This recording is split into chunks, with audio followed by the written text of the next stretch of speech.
Mga kapuso, bago sa saksi, isang babaeng piskal ang patay sa pamamaril sa Digos City, Davao del Sur. Pauwi na sana ang biktima ng tambangan ng nakamotorsiklong suspect. Saksi, si Argel Relator ng GMA Regional TV, 1 Mindanao. Hindi na nakarating sa kanyang bahay si Eleanor de la Peña, Assistant Provincial Prosecutor sa Davao Occidental. Pauwi na sana ang biktima sakay ng pick-up ng pagbabarilin ng nakamotorsiklong suspect sa Barangay Aplaya, Digos City, Davao del Sur, bandang alas 5:20 ng hapon nitong Lunes. Tama ng bala ng baril sa ulo ang kumitil sa 54 anyos na piskal. Bumangga pa ang sasakyan sa gate ng isang bahay sa lugar.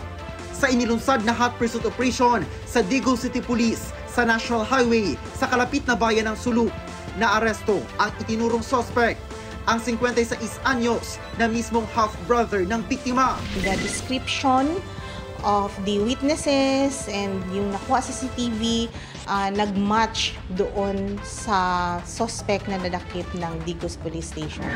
Nakuha mula sa suspect ang 12-gauge shotgun shells, 27 na 5.56mm live rounds at isang M16 rifle magazine. Nasa kustodiya na ng Digos City Police ang suspect na maharap sa kasong murder. Alitan sa lupa ang tinitinang motibo ng pulisya sa pagpaslang sa biktima. Wala pang pahayag ang suspect. Kinundena ng Integrated Bar of the Philippines, Davao del Sur Chapter ang pagpaslang sa piskal. Nangako rin ang National Prosecution Service Region 11 na magsasagawa sila ng malalimang investigasyon. Para sa GMA Integrated News, ako si Argel Relator ng GMA Regional TV 1 Mindanao, ang inyong saksi.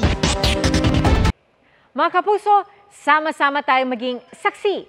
Mag-subscribe sa GMA Integrated News sa YouTube at para sa mga kapuso abroad, samahan niyo kami sa GMA Pinoy TV at sa www.gmanews.tv.